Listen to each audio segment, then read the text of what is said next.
world obsessed with ease, shortcuts, and instant gratification. The road less traveled begins with a striking truth. Life is difficult. Dr. M. Scott Peck, a psychiatrist, invites us into a spiritual and psychological journey, one that doesn't avoid life's pain, but rather embraces it with courage, discipline, and love.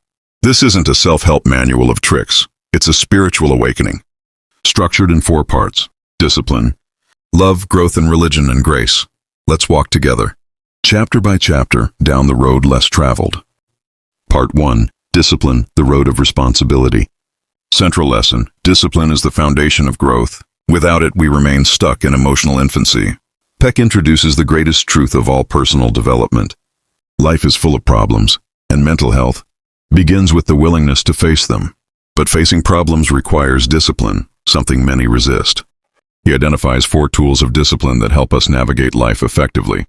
1. Delaying gratification. The ability to do the hard thing first and enjoy the reward later. Successful people understand that long-term fulfillment is more satisfying than momentary pleasure. 2. Acceptance of responsibility. Immature people blame others, but mature individuals take ownership of their actions. Responsibility is the cornerstone of emotional adulthood. 3. Dedication to truth. Growth demands we stay honest, even when the truth hurts. This means being open to feedback, reality checks, and self-reflection. 4. Balancing. The capacity to manage conflicting needs and desires. Sometimes we must sacrifice one goal for a higher one.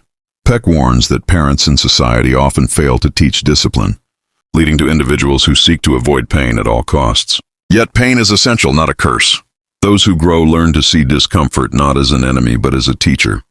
Avoidance leads to neurosis, addiction, and stagnation. Courage lies in the struggle.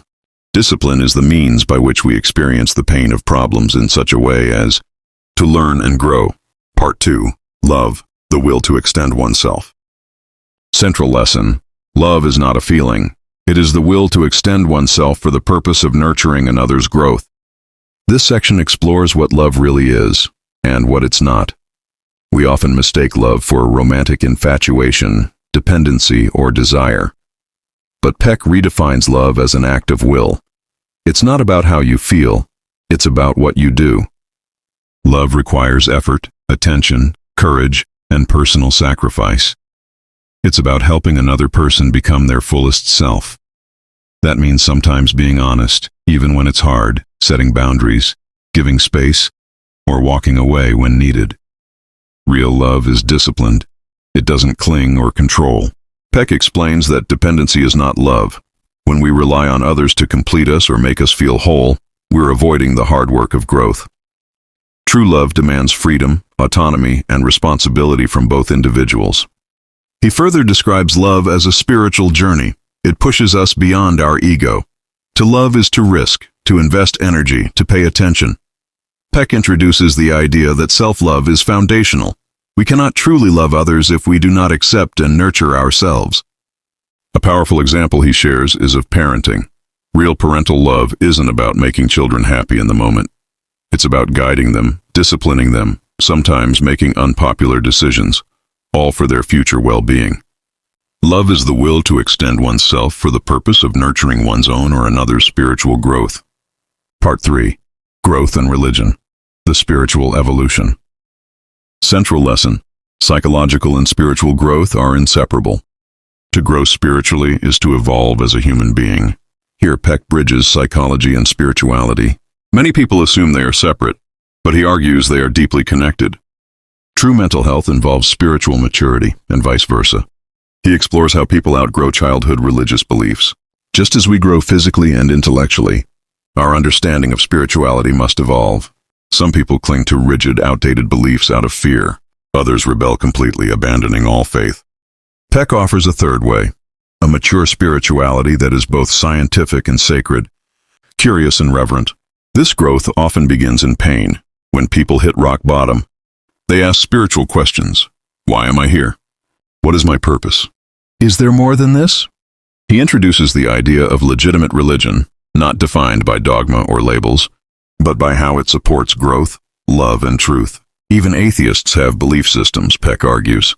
The question is, does your belief system help you grow or keep you stuck? Peck also challenges blind conformity to religious authority. He encourages spiritual questioning, self-examination, and openness to mystery. Spiritual development, like therapy, requires honesty and humility. This section invites us to see religion not as a set of rules, but as an internal compass pointing toward love, truth, and transformation. Part 4. Grace, the unexplained miracle. Central lesson. There is a mysterious force, call it grace, God, or universal love, that supports our growth and healing. In the final and most mysterious part, Peck explores the concept of grace. Those moments when healing occurs beyond explanation, when strength appears from nowhere, or when the universe seems to align in our favor. This force, he believes, is not earned but freely given. It's subtle, yet profoundly real. He gives examples of people recovering from trauma, finding forgiveness, or experiencing insight in moments of despair. These are not mere coincidences. Peck sees them as signs of a spiritual assistance that transcends logic. Grace is present in biology, the way the body heals itself. It's present in relationships, how love changes people. It's present in creativity, intuition, and conscience. This section doesn't try to prove the existence of God, but invites readers to pay attention to the mystery and support that life sometimes offers. Peck suggests that this grace rewards effort. Those who commit to truth, growth, and love, despite the difficulty, often find help along the way. It's not about control, but about trust. Grace does not replace struggle. It works through it. He ends with a spiritual affirmation. The universe is not a cold, random machine. It is alive with meaning, and as we walk the hard road, something greater walks with us.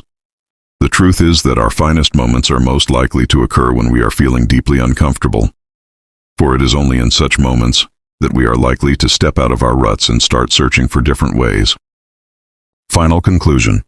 The Road Less Traveled is not a quick fix or a cheerful self-help book. It is a deep psychological and spiritual exploration of what it means to be human. M. Scott Peck challenges us to embrace discipline, to redefine love, to mature spiritually, and to trust in grace. Life is difficult, but it's through facing that difficulty, not avoiding it, that we find meaning, peace, and true transformation. Taking the road less traveled means choosing growth over comfort, truth over illusion, and love over fear. And though it may be long and hard, it is the only road worth walking.